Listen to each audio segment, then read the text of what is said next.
Hi, welcome. In this podcast, we talk B2B marketing and what it takes to know your customer, innovate, and profit. We're glad you made it. This is The Campaign by 97th Floor.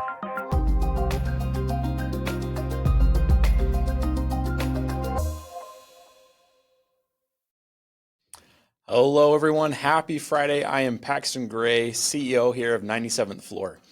97th Floor is a performance marketing agency focused on generating leads and revenue for mid-level and enterprise organizations through both organic and paid channels. Thank you for joining us today. This is The Campaign, a B2B marketing podcast about better knowing your audience, innovating beyond best practice, and converting visitors into customers. In today's episode, we're going to be using some visuals, including a decision-making framework and a walkthrough via screen share. So if you happen to be listening to the audio version, you can check those out at 97floor.com. Today, we're going to be sharing something that we've been doing internally for our clients, and it's extremely effective for both our clients and ourselves in terms of traffic growth and revenue growth. We've never shared this before, but it's just too relevant right now to not make this available. Content production has just absolutely exploded over the last year, primarily fueled by AI, and in my opinion, some bad SEO advice. And there was no perceived downside to this at the beginning, but now penalties have started to hit these sites, and these are like massive reputable sites. The quality rating guidelines now ding content that is written by AI. So these are coming from the guidelines that are actually given to humans, like quality raters. If it can be perceived as AI, they're being told to mark it down. And there are sites that are losing literally millions of sessions per month from this. Google is also being more strict with their crawl budgets. It's been stated that their goal is to reduce crawl budgets and make them more effective. So using this budget wisely is going to be a top priority in 2025 and moving forward. Really, anyone who's running a site that has been affected by recent Google updates or whose SEO efforts just aren't delivering results, they're going to want to hear this. So today we're joined by one of our own, Mike Witham. Mike is the head of SEO here at 97th Floor. He has spent years refining SEO strategies that move the needle for businesses, and one of his most impactful innovations is the Content Consolidation strategy. This is a process that's helped our clients cut waste, improve rankings, and see real ROI from their content. This is what we're going to show you today, exactly how to run this audit for your own site. So Mike, thank you for joining us today. Hey, Pax, thanks for having me. Super glad to have you on. So Mike, let's maybe start off. What is the Content Consolidation Audit? Yeah, so the Content Consolidation Audit came from having some clients that were very massive sites, had very massive sites that have been around since the beginning of the internet, right? Like 2.5 decades. And they had passed through a lot of different marketing teams, a lot of different web managers had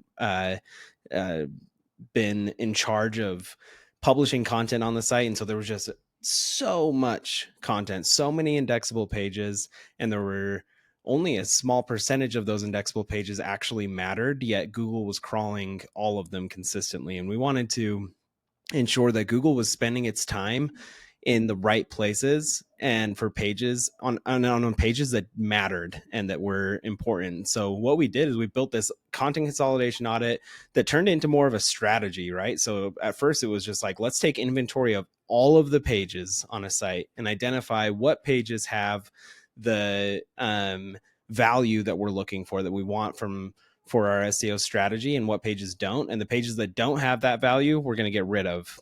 But now it's more of a strategy where we're using this methodology to evaluate our content and our content production to ensure that Google's only spending time on pages that matter, and we're only publishing content that are actually going to be useful to Google, and we're going to make those indexable, and Google's able to see and crawl those ones. Yeah. So this runs counter to a lot of advice that's been going around for maybe the past year or two, which is like, just produce as much as you can.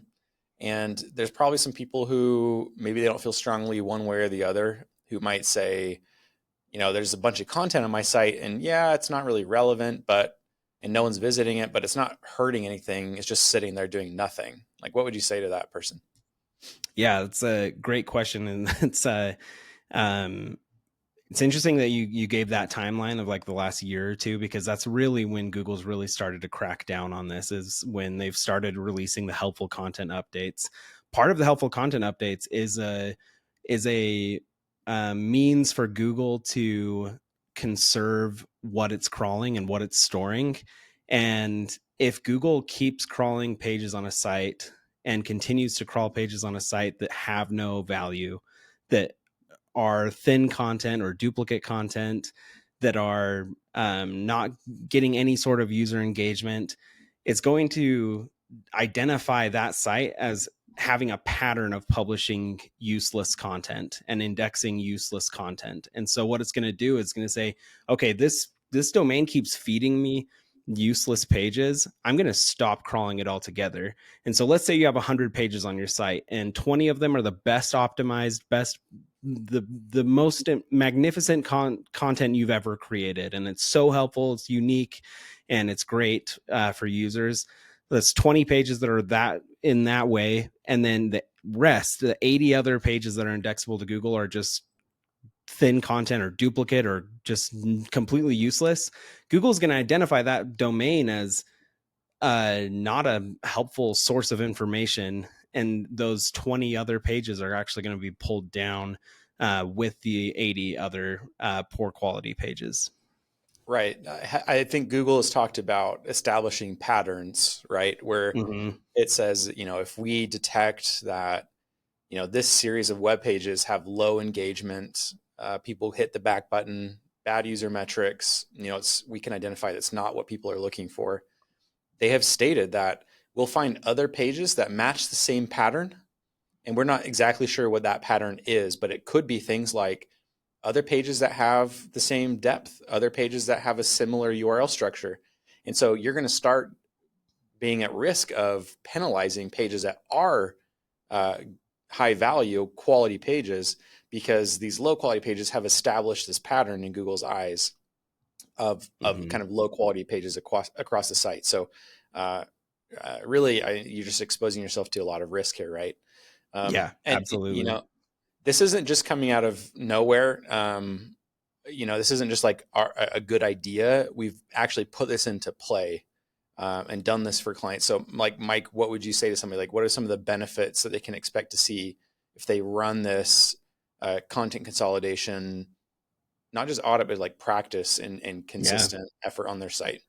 Well, there's a couple scenarios where this is going to be really helpful and really beneficial for a site manager to conduct one of these audits and implement this strategy. And the first one is if you have already established a pattern to Google, like we've been talking about, of producing and publishing and indexing poor quality content, then running this audit is going to amplify your SEO efforts, because you're showing Google, hey, I'm getting rid of it. I'm trimming out the poor quality content, and I'm only going to be showing you high quality, useful, helpful content. And I'm also going to make it very easy and clear for Google to understand what it is we do and who we are serving. We don't want to make Google's life any harder than it has to be. And Google actually is a lazy crawler. It's kind of weird to think of it like that, but it's looking for the easiest answer. And so it's going to go try and find that. So we want to make it easy for them. And if you have had trouble getting results with your SEO efforts, because of that poor quality content and that pattern that you've established, running this audit is going to help finally start to see some movement in keywords and finally start to show Google, like, hey, we are committed to indexing high quality content that's going to be helpful and useful to users. The way to identify if that might be you is if you go into Google Search Console, and you look at that vaunted crawled and not indexed folder in Search Console, and if it's kind of an eye-popping number in the thousands pages that are indexable but not indexed, so crawled but not indexed, that might be your first sign that you need to take a look at the content on your site and take inventory with this content consolidation audit and strategy. That's a great point. And then to drive home maybe one other benefit This is coming from conversations that you and I have been having just day to day about AI. So we've been doing a lot of work in AI search and helping brands show up more in both like citations as well as like getting their brand recommended for certain topics. And what impact does this have when it comes to AI search, particularly around teaching Google and other LLMs what your brand is about versus what Yeah. it's not about? Yeah, this is like such a timely audit, honestly, like because of the benefits it has for LLMs crawling your site and trying to understand what you do. Because the more content you produce, like you said at the beginning, like the strategy of the last decade or so has been just like pump out as much content as you can. Think of like a massive publication site that just writes on every topic possible, right? That if it like somehow relates to your audience, they're going to write an article about it, right? And the more content that you produce, the more you're going to stray from your core topic, and the harder it's going to be for crawlers, for these LLMs, to understand what it is you do and what you're good at and what you should be showing up for and what you should be cited in prompts, in responses to prompts. And so, like I said before, you're just making it harder for the LLM to understand what you do and who you serve, and you're not gonna see the results that you want to see with your exposure in AI, because the LLM doesn't know what to do with you. It, like I said before, Yeah. it wants to find the easiest answer, and you're making it hard for them to understand. Yeah, yeah, I love this. So obviously, if you're listening and you want help cleaning this up and working through consolidating your content and making your SEO more effective, we would love to work with you. However, if you're looking and watching this because you want to do this yourself, that's exactly the purpose of this call. So, Mike, do you want to share your screen and walk us through a little bit of how this content consolidation works? Yeah, absolutely. Let's go there. So this first off, I just want to show, give a sneak peek at like what a finished audit looks like before we jump into like what to do with all this data. Because the first step in running this audit is collecting so much data. You're pulling in data from so many different places and putting it into one sheet so that you can analyze the data in a efficient way, because sometimes you're looking at sites that have been around for ever, right? And they have tens of thousands, if not hundreds of thousands of pages. So you need an efficient way of looking at the site and assigning the pages value. And that's really what we're doing here, is we're trying to identify what value do these pages have and what should we do with them, right? So there's a couple different places that we pull data in from. You can really pull this data with any of your tools that you have. We chose Ahrefs to pull in data around estimated traffic and total keywords, as well as the URL rating. We chose Search Console and Google Analytics to identify traffic trends and user engagement metrics. And then we crawled the site using Screaming Frog. I was going to show you like how you crawl a site, but that takes too long. So I just imported the data. I already ran the crawl, imported the data into this sheet. And with Screaming Frog, what we're going to do primarily is we're trying to identify all the indexable pages on a site. And then, because that's the ones we're showing Google, like, hey, look at these pages. These are the ones we want you to show for keywords, right? And then we're also looking at some of the content side of things. What's the word count look like? Is there any thin content pages? Is there any duplicate title tags that we can identify quickly to duplicate content with? And then in links is important for business alignment, which we're going to get into in just a minute. But yeah, so first things first is compile as much data as you can about the pages on your site, and we're actually going to provide you this spreadsheet as a template for anybody that wants to run one of these, and it's very easy using this to analyze the data. So this is the sneak peek at what we're looking at like the finished data pull. But before we jump into recommendations, I want to show you something that we put together, which is this content consolidation decision matrix. So we put in some criteria for a page. So we're going to go through some mock example pages and analyze the mock example pages using this criteria. The first one being, does it have substantial existing traffic? Does it actually get traffic to the site, whether organic or otherwise? What kind of user metrics does it have? What kind of business alignment is there with this page? Does it actually, like we were talking about, does it stay on topic? Is it a part of the core topic of what you do, what your business serves, and who you serve? And then is the content duplicate or redundant?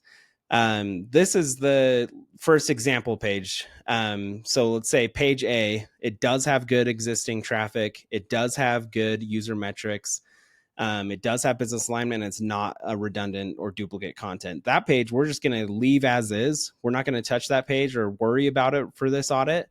And we're going to move on to another tactic, which is consolidate or 301 redirect. So I'm going to give you a couple examples of pages that we would consider consolidating or redirect through a 301 to consolidate those pages and not have Google be crawling too many pages that are useless. So the first one, let's say you have a page that doesn't get substantial traffic, does not have good user metrics, but it does have some kind of business alignment, and it is a duplicate content piece. So there is some other page out there that does have the same type of business alignment, same type of value. We're going to get rid of that because we're just confusing Google with what we want them to see.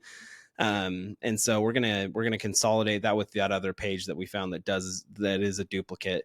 Now let's say you have all these great metrics, you have great substantial existing traffic, business alignment, and user metrics. However, it is a duplicate content piece. That also we're going to get rid of through a consolidation effort through 301 redirect. Now, Mike, is it better to get rid of that page and redirect to something else, or is it better to take the lower performing pages that are the duplicate and have those redirect into this page? Great question. The lower performing duplicate, we're going to redirect into this page. That's why I say consolidate, because that's the decision you're going to make after you've decided what to do with that page. Is, do we redirect this to the other duplicate page, or do we redirect the duplicated pages to this one? Mm-hmm. Yeah, great question.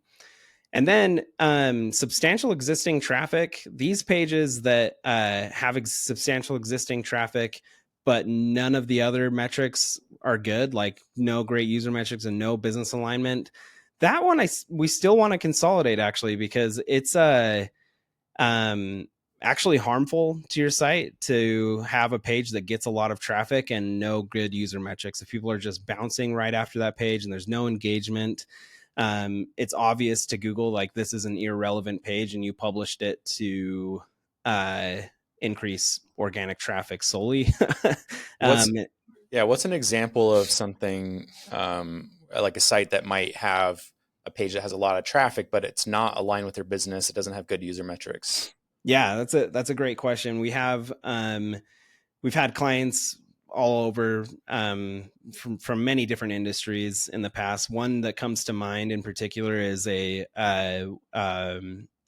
company that sold water softeners and other kind of water filter type products. And one of their highest trafficked pages was a blog post about the water cycle. You know, like the sun comes out, pulls the water up from the earth, and then goes in the clouds, and then it rains. Like the people who are searching that are in 8th grade. And not in the market for a water softener. And that page got science homework. Yeah, exactly. So maybe if their parents are helping them and then they happen to be in the market for a water softener, I don't know, maybe it'll work out. Yeah. But that's the type of page we're talking about here, where it's like that page is going to be bounced every time. There's not going to be any extra engagement. There's like, yeah, I guess it's about water and you sell products about water.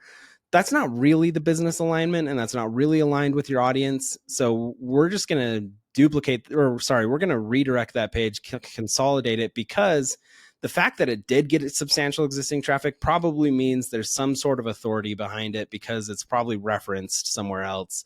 So let's maintain some of that authority through 301 redirect and maintain it. But we don't really care about the rankings or the traffic for that keyword, because it's useless and it's actually probably going to harm us in the end. Okay. Yeah. Great example. Yeah. And then the last tactic that we're going to talk about is optimize and promote. A couple examples here would be a page that does get substantial traffic, does have business alignment. However, the user metrics are poor on it. We want to get as much value from that page as possible. So we're going to run some CRO tests, do what we can to improve the user metrics there, and get it to a place where we feel good about keeping it. The next one, the last one that we're going to talk about, just this example, is one that maybe doesn't get substantial existing traffic, but it does have potential to get traffic, right? So maybe it is a great page. It's just not optimized for the keyword that it's intended for. And we need to take a second look at that and optimize it and get it in a better ranking position and start getting some substantial traffic from it. And then it turns into this page that's perfect and we don't want to touch it for a little while, right? So these are just a few examples. Any other questions, Pax, that you feel like the audience might want to know before we jump back to the sheet? No, I think that's great. Yeah, let's get into the sheet and walk through a little bit how this works. Cool. Awesome. So using these examples from this decision matrix, let's go into the sheet and I'll show you how we kind of filter through the data to identify pages that fall within kind of one of these categories that would call for one of these tactics to be deployed. So the first one, let's find all the pages that work well, that are performing well, and for matters of ease for this podcast, I made some filter views here, and I'll walk you through what I filtered. But let's just go to this one that I made for maintain. This one, what I did was I found all the pages that had more than 500 words on them. So these aren't thin content pages.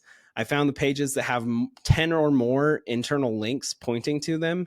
That shows business alignment. So we're looking for pages with business alignment. In links show that because it's saying like there's a ton of other pages that relate back to this page enough to the point where we can put in a internal link and point back here. So that's a great metric to identify business alignment. And then when we're looking for user metrics and substantial traffic, let's look at GA sessions. I looked for any page that had more than 500 sessions, user engagement that was over like the 50 percentile for this whole row. And then we run that filter and take a look at these pages. You can do a manual check of the pages to see if you agree, but these are all pages that are great. They're doing what they're supposed to for our strategy. We want to continue using them. And so we come over here and this is how we start building our recommendations, building our strategy for the content consolidation. And for these ones, since they're great, we're just going to choose this initial step that's keep and copy that down. I did not mean to copy both rows. There we go. And then we're going to go in and look at something else. Now let's look at pages that we potentially would want to redirect. And so for this example, I have a filter view that I'll walk you through that is finding pages that are not getting great traffic, right? And they don't get good user metrics. So these are under a certain percentile for key events. And then they're also under a certain percentile for sessions. I think I did under 1,000 sessions here. And then these are all pages that we feel like, okay, they do have some kind of value. They have some kind of rankings. They have some in links, and we can add an in link filter here too. Mm-hmm. And they have some kind of value. However, they're really not doing much for us. And so these are pages that we're going to consider consolidating. So we're going to say redirect, and the secondary step is remove from XML sitemap. So we just want to get rid of those, get them out of Google's site, and get start consolidating what Google's seeing. So I'd imagine that in the last category, we were able to just say all of these that match this are going to have these applied. I'd imagine that in this section, we may not want to be like it's going to require As more yeah. time and nuance. Like I know you Mhm. just copied and pasted it, but we wouldn't really want to be doing that in practice Yeah. because, theoretically we may have a page that it just is never going to get a lot of traffic because of the theme that it hits. Mhm. And perhaps engagement rate isn't what it should be, but it could be optimized. Yeah. Um, right? Am I thinking about that correctly? Yeah, Okay. absolutely. Yeah, for sake of demonstration, I did copy and paste this down, but this is a category that would be like, let's review this. Let's see what's actually happening here and see like if our assumptions are correct. Like you said, Pax, like maybe there's not good engagement rate for some reason, but it could have good engagement rate if we optimized it. So Hmm. that's a great point. Glad you brought it up. A lot of this is a like we talked about at the beginning, this is a very important uh, audit, but it is not a short, or it is a very time consuming audit because Yes. there are a lot of manual review that you're going to have to do and try and identify what is worth keeping and what you need to consolidate. Thanks for bringing that up. And then the last one that's kind of leads us into this one, the optimize or promote. There was actually one other one that I failed to go over, which is this remove through a 404 that has no value at all and never will have any value. We're going to talk about that one too. But first, the optimize and promote. For this one, I'm looking at pages that do have a lot of in links. So these are pages that obviously are important enough to the point where we're pointing to them a lot from all over the site in different places in the site. They do get some traffic, substantial traffic. The user engagement isn't great. And the sessions could be better. And then this is another one where you could look at the keywords too and identify, okay, looks like they're not getting a ton of traffic, but they do rank for keywords. Let's see what we can do to push those keywords into more visible positions and make recommendations that way. And you can see like there's some that fell into the other category. Those are ones you can either evaluate or you can just take them out with your filter and keep the previous recommendations and just use these ones. But basically what I'm trying to do here, Pax, is I'm trying to uh, go through this as efficiently as possible, right? Hmm. So um, there's, like I said before, there's a ton of pages depending on how big your site is, right? Yep. And you're going to need to do this in kind of an efficient way, and categorizing uh, content like this is the best way to do that, I think. Yeah. So the analytics data shows us how people are interacting with the pages. Mm-hmm. The crawl data shows us the data about like the page itself. Mm-hmm. Ahrefs data is showing us here are the opportunities for this. Like maybe you're not getting a lot of traffic, but there's a Yeah. lot that it could be getting. Tell me about the Search Console. What is that showing us? How do we use that as we evaluate these pages? Yeah, it's a great question. Search Console is another way of backing up your GA4 data. It also shows kind of like this click through rate is a really good metric to identify if there's like as a user metric, because if Google's showing your pages a lot and showing your links a lot in search results and you're not getting clicks, but you're getting impressions, that's a red flag for Google. It shows that Google's like you're not getting the users not clicking on it because it's You're not meeting actually the need. yeah, Yeah. exactly. Yeah. So I think that's a really important part. And then just impressions, like anytime you have an impression from Search Console, it means that Google's crawled that page. So it's a good identifier of saying like, hey, what where is Google spending its time the most, right? Like this page 480 impressions and 0 clicks in the last 6 months. Like what's the deal with this page? How are we going to what are we going to do with this page, and can we get it to a position where it gets clicks? If not, maybe we should get rid of it. Hmm. Great. I love that example. And then can you walk us through the 404, like how Yeah. we would identify a page that should just be totally wiped. Yeah, exactly. That's the last one, the last example that I was going to give, which is where I'm at right now. So this is a uh, um, interesting category too, because they're like, we're looking at this through an SEO lens, right? Like we're looking at this like, hey, I don't care about this page because it's not doing anything for my objectives. But maybe there's something here that, like, some reason this exists that Hmm. we need to take into consideration. And so a couple of the metrics that I look at here to identify pages that we could consider getting rid of are pages that have very little or no inlinks, and as well as no sessions. And then the other piece too is the word count. So I would put in here like has less than 150 words, um, and just see what comes up. Like there's a good chance none of these pages need to be indexable to Google, Hmm. and we can get rid of all of them and save so much crawl budget that way, so that Google's spending its time where we want it to. Yeah. Now there are going to be pages that have very little traffic. Maybe even, like I'm thinking a privacy policy page. Yeah. Um, that does meet the definition of business alignment, right? There is a business purpose. Maybe it's not an SEO purpose, but there is business alignment. And so I think that's again a reason why this is such a difficult process. It's still worth Mhm. going through, but you're going to have to evaluate these pages um, a little bit with a fine tooth comb as you're looking to, completely wipe them from your site. So you definitely Yeah. don't want to go be wiping your privacy policy page for sure. Yeah.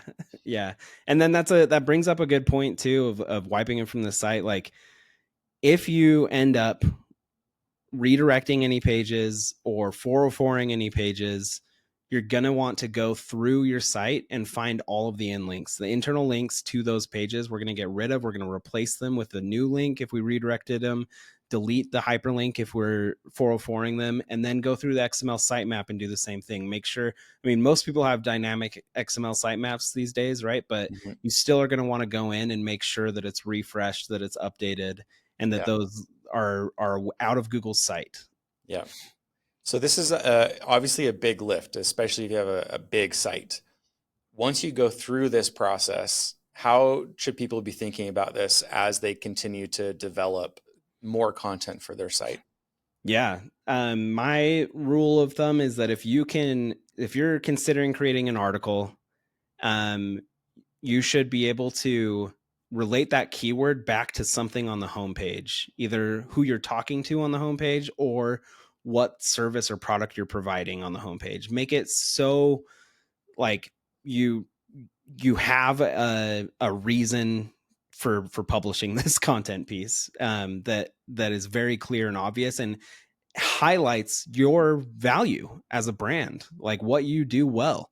And there's a really interesting piece to this too, Pax, where there's oftentimes the need to stray from your core topic when you're doing demand gen, when you're building a brand new contract or a company, and it's a new product or a new service or a new idea. Like you're pioneering something new, there's not a lot of keywords to optimize your site for because nobody knows it exists, but it is solving a problem.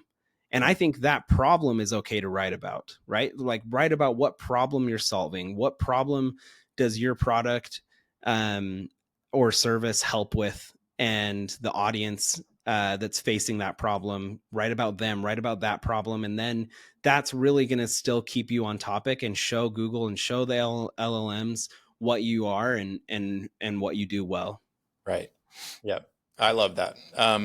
Thank you, Mike, for putting together these resources for everybody. It's going to be, I think, impactful for companies, especially as we move forward and AI starts changing the game.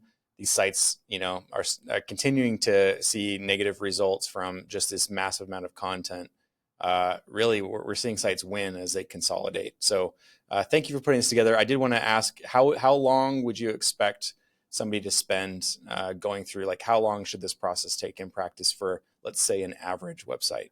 An average website, meaning like around 5,000 pages, I would say it would take at least 10 to 15 hours by the time you have your complete recommendations. For a site with 100,000 pages, 200,000 plus pages, it's going to take around 30 to 40 by the time. But again, there's things that you can do to speed up the process, like finding subfolders, finding entire subfolders maybe that don't need to be indexed, or finding entire category of pages that maybe need a no index tag. There's things that you can do to speed up the process, but it is, like we talked about, fairly manual and fairly extensive, but very worth it, especially right now as we move into this AI search age.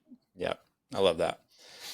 Mike, thank you so much for joining us and walking us through that. Super helpful. If you are registered and you're watching this live today, you're going to receive this decision matrix as well as the template sheet and a recording of how to do this audit in your inbox on Monday. For everyone else listening after the fact, you can get all of that and more at 97thfloor.com.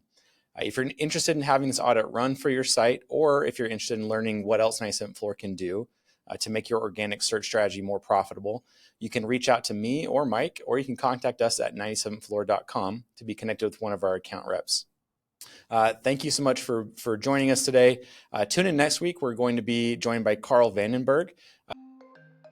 Thanks for listening. The campaign is produced by 97th Floor, a 20-year-old marketing agency that helps companies like McKinsey, Pluralsight, and Checkpoint know their customers, execute innovative campaigns, and drive profitable growth. If you have an allocated growth budget and product market fit, we'd love to do research and build a proposal for you.